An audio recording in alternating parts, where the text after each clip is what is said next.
A lot of people will ask me, Megan, how do I connect with my intuition, or what is intuition, or how do I make it stronger? So today, that's what we're going to talk about. Hi, welcome to my channel. My name is Megan Alisa, and I am an evidential psychic medium. On my channel, I talk about mediumship development, psychic abilities, the spirit world, spirituality. I do paranormal investigations, even though it's not very paranormal. The spirit world is very normal, and doing spirit things is actually very normal and natural. So you can find all of that here on my channel. Make sure to subscribe and like and hit the little bell so you know when future videos are coming up. First, we kind of need to understand a little bit more about intuition and what it actually is. So our intuition is our inner voice that doesn't come from our thinking mind, but from a different aspect of us, of our spiritual awareness, of our own spirit, that is always connected to the source of where we come from, to the spirit world, to the oneness that is in everything. Intuition can be very, very subtle and quiet, and usually comes from a different place in us than our thinking mind does. When our thinking mind comes in, it can have fear, anxiety, and can be really loud sometimes. And people a lot of times will mistake their thinking mind for intuition, when intuition doesn't really come with anything like fear or anxiety. When intuition comes to us, it usually comes in a flash, which can come through a feeling, it can come through seeing an image in your mind, it can come in a knowing, but it comes in and it goes out. And usually what happens is you will find that information is not coming with any kind of fear or anxiety or anything like that. It comes as just information. So it's neutral. When we add something on top of that, that's our own fear, our own anxiety. When you are sensing or having intuition happen to you, it's not coming from your thinking mind, it's coming to you from a different aspect of yourself. Or potentially your spirit guides, or even a spirit loved one that is impressing you with something you need to know. Now, sometimes intuition can come in with a go here or don't go kind of a feeling. But again, it's neutral. It's not a fearful, but it's kind of like a strong feeling of yes or no, or it can show you something that is about to happen, things like that. Sometimes it doesn't give you a huge amount of information with that, which can be troubling for some people, but the best thing to do is kind of relax instead of tense up.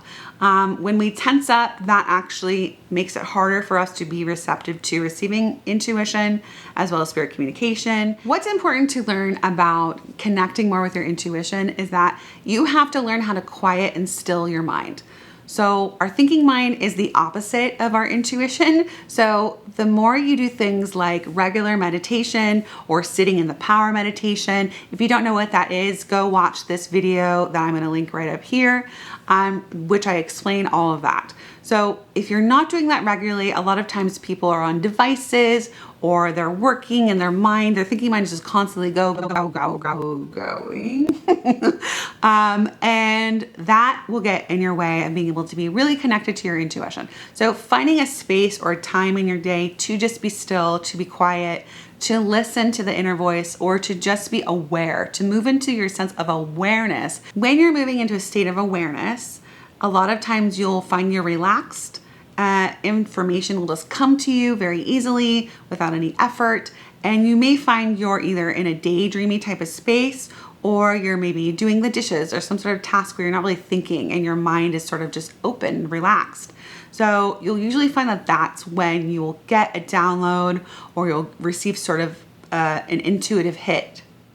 So there's different kinds of meditations. You can do a walking meditation where you're clearing your mind and you may receive intuition during that time. You may be even doing something like the dishes or knitting or something where you're not really thinking and you're kind of just zoned out, where you may receive information.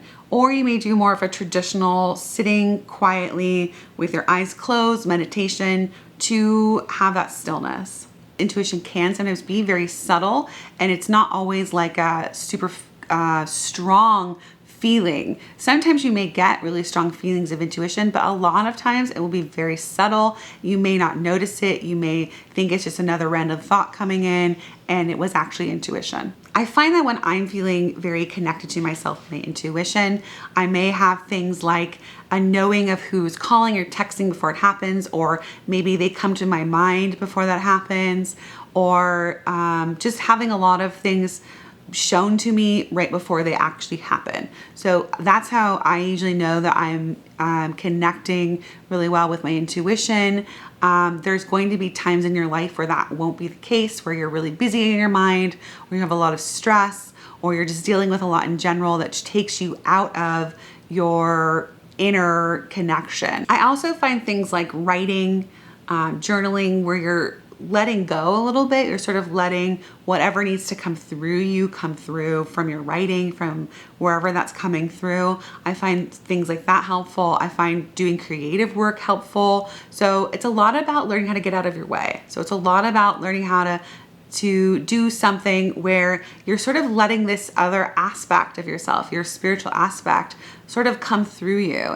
It starts to arise, and you'll notice when you are doing tasks like this, where you have to kind of move into a flow state, you'll notice that a different aspect of yourself is sort of taking over, is moving through you, or working through you, where your thinking mind takes a back seat. And really, this is all connected to your intuition, to your spirit, to that part of you that is greater than just the thinking mind. I hope that this helps you to better understand what intuition is, how it may come to you, the difference between your own thinking mind and intuition, what you should be looking for when you are feeling like you're getting intuition, how to kind of move into that space more of receiving intuition, and learning how to notice it more.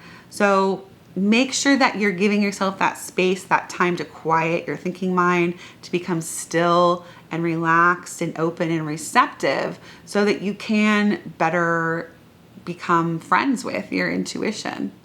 Make sure to like this video and subscribe, which really helps my channel so I can get my content out to more people and be of service to them. I'd really appreciate that. And as always, stay as spooky.